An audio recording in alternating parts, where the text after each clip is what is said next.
I like candy bars.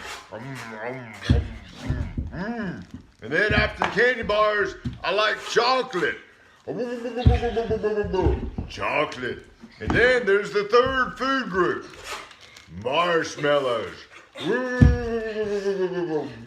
on, Fat Daddy, get to work. Get to work, Fat Daddy. Yes, sir, Coach. You know, one of the most important things about having an athlete in the family is leading by example. For example, we've always been working out together.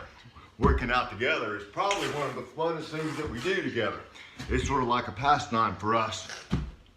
And one of the greatest moments that you're going to find in working out together is when your athlete starts to kick your butt.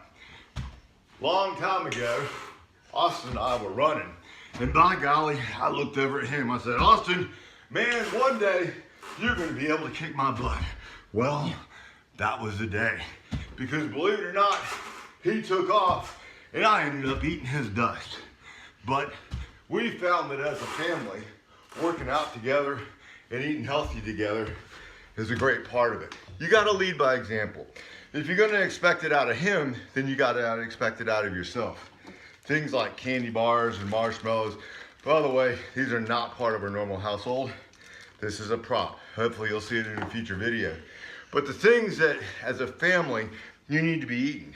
Tomatoes, peaches, apples. We got spinach, pears, man, all kinds of stuff. Sweet potatoes, but lots of bananas. Can't be grapes. And then over here, we've got peanut butter, pumpkin seeds and flax seeds. These are the kind of things that in the family, everyone needs to be eating. Remember, it's sort of like this. It's not just him that's the athlete. There is a family team, and the whole family supports the athlete. And the most important thing that you can do in supporting him or your athlete is leading by example, and that's both in exercise and in diet. Now, I've heard a lot of people say, well, we can't get our kids to eat that kind of stuff. And guys, it's all about like what you have in your mind. Let me give you an example. We'd go to a church picnic and people would start seeing him eat vegetables and everything.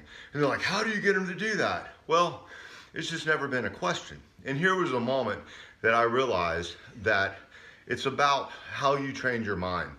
When we were, I don't know, he was maybe 6 years old or so, we were running steps in this big building that has 9 stories.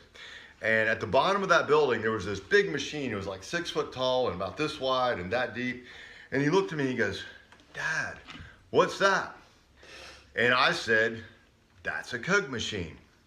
Now, those type of foods have just never been part of our household. Whereas, I'll give you an example. About 2 weeks after when he was born, I had to take him back to the hospital for some routine checkup. And there was this little, toddler chugging on a soda. And that's your typical American family. I mean, now most people, they might have a TV there. We have a lizard cage. But most people, they sit in front of the TV, looking into it, being told that you should be drinking soda and eating chips and sugary cereals and all that kind of stuff. Don't let the TV train your mind what to believe. Train your mind train your family's mind by leading by example and showing them what to eat. Now, here was a big turning point in my perspective on kids and nutrition. I was watching this program when we had a TV, and there was like all these Eskimos hanging out in this igloo, and they were all like, yum, this is good. They had this big pot of stuff that looked sort of like a fudge brownie before it was cooked. And they were like, oh, it's mine, it's mine, it's mine, it's mine. And everyone was arguing over it. And my goodness, this is just a perfect example of beauty is in the eye of the beholder. And in this particular case, what they were arguing over was seal poop. Yes, indeed. These Eskimos were like chowing down, munching, finger-licking good seal poop. And whenever I saw that, I realized that it's all about how we program our brain. If you program your kids to like this kind of stuff instead of this kind of stuff right here, then that's what they're going to grow up eating. One other thing is just a reminder, don't ever push your kids, support your kids' push. It's so important that if you're leading by example, that they're going to follow in your footsteps, and then make developing them as an athlete into an enjoyable experience. It should be something that the whole family gets involved in. I know for us, it's been just an incredible, fun experience that brings us closer together, having a goal of making him better and all working towards it. So, any rate, I hope you find inspiration from this. A little flashback to when I was a kid, we'd like to sing a song for you that's probably going to get us and your kids into trouble. Are you ready? Uh-huh. Diarrhea. Diarrhea. No pain, no stranger, sitting in the drain. Diarrhea. Diarrhea.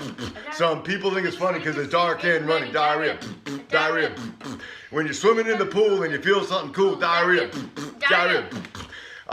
Thank you very much, Jim B., who probably is in Florida, for that wonderful childhood memory that we just got to share with everybody who watches this video. Take care, everybody.